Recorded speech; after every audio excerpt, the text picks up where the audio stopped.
Hi மக்கள், எல்லாரும் எப்படி இருக்கீங்க? நல்லா இருக்கீங்களா? நான் இப்போ எங்கே வந்திருக்கேன்னா சைமகாலனில் வந்திருக்கேன். சைமானில் எதுக்கு வந்திருக்கேன்னா இந்த ஹார்பாரை பார்க்க வந்திருக்கேன். இது வந்து ஹார்பாரில் வந்து வள்ளங்கள்லாம் பிடிப்பாங்க. ஏன்னா நல்லபடியாக வேலை முடிஞ்சிரு, பின்ன கொஞ்சம் வேலை இருக்கு. ஏன்னா இப்போ வந்து வேலை அதிகமாக இப்போ பார்க்கல, ஏன்னா கொஞ்சம் கடல் அதிகமாக இருக்கனால அதிகமாக பார்க்கல. இப்போ நம்ம அந்த ஹார்பரை காட்டுறாரு, இங்கே வந்து பாருங்க, கடல் அடிச்சு டயர் எல்லாத்தையும் மேலே தூக்கு கொண்டு போட்டியாச்சு. பார்த்தீங்களா?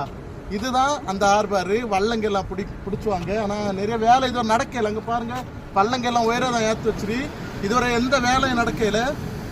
நல்லபடியாக கெட்டிருக்காங்க. பின்னி அங்கே நீளத்து போகும், பின்னி நீளத்து ஹார்பர் போடுவான்னு சொல்லியிருக்காங்க. இந்த மாதிரி இடத்துல நீங்கள் வாங்க சரியா மக்களை, இந்த மாதிரி இடத்துல வாங்க. ஆனால் ஒன்று, இந்த ஹார்பர் மொத்தம் வேலை முடிஞ்ச உடனே அடுத்த வீடியோ நான் கண்டிப்பாக போடுவேன் சரியா? பிடிச்சிருந்தா லைக் பண்ணுங்க. தேங்க்யூ.